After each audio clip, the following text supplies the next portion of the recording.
This video is based on a piece of music called the Pulcinella Suite, written by Russian composer Igor Stravinksy.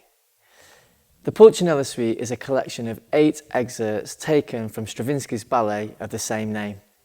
In this video, we're going to explore some of the musical forms and structures used in Pulcinella and see how you can apply them to your own compositions. One of the particularly interesting things about this piece of music is that it's written in what's called a neoclassical style. In the 20th century, when this piece was written, many composers were pushing the boundaries of what was possible with music and creating music in lots of different ways that hadn't been done before. In a reaction to that, some composers wrote in this neoclassical style, which was that safe sound world of music that was composed 200 years or so ago. A strong feature of music written during the classical period, and therefore neoclassical music, is that composers often created music based on fixed structures and forms. Structure or form in music refers to how the different parts or sections of music are arranged and put together. Composers use structure to give shape and balance to their music. For example, the first 4 bars of the first movement in Pulcinella Suite is made up of 2 phrases, both lasting 2 bars each.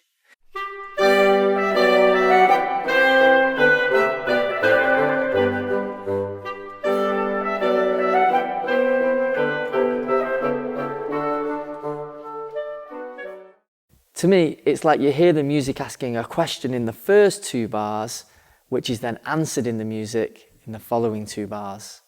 Here's a short activity you can try with a partner to compose your own balanced phrases, like in the extract we just heard. Player 1 claps a rhythm over a steady pulse of 8 counts. This is going to be the question. 5, 6, 7, 8.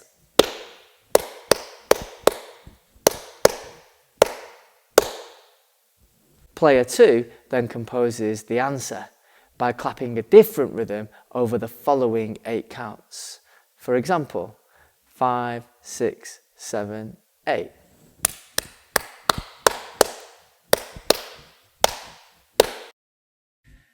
Practice with your partner until you've composed a question and answer that you're both happy with.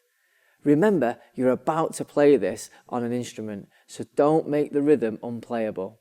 Now we're going to add some pitches to those rhythms, but to make things easier, we're going to limit the number of notes you can use.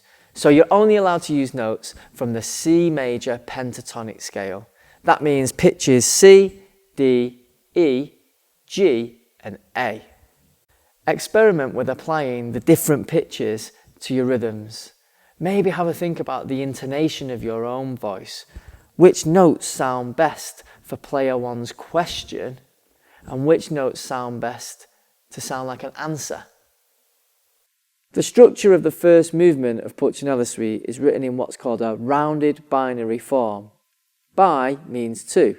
So in binary form, there are 2 different sections of music. Elements of the first section then return to make it rounded. So the question and answer section you just composed with your partner could be the first section in a binary form structure. There are many other structures used in classical music, such as ternary form, which is a section A followed by a section B, followed by a repeat of section A. Or there's rondo form, where you have section A followed by a different section B, back to section A, followed by a different section C, back to section A, and so on. Structure and form in music isn't just something for music written hundreds of years ago, though. For example, composers of blues and rock music often write in a clearly defined structure based around 12 bars. Or the structure of verse-chorus became the foundation of pop music in the 20th century. A chorus often has the same music and lyrics repeated during a song, whereas the verses often have the same music but different lyrics. And composers add different sections to that verse-chorus structure, like instrumentals, middle eights, bridges, intros, outros. Having a structure helps a composer create a cohesive piece of music, rather than just a collection of random ideas. It helps provide a sense of direction and shape for the overall piece.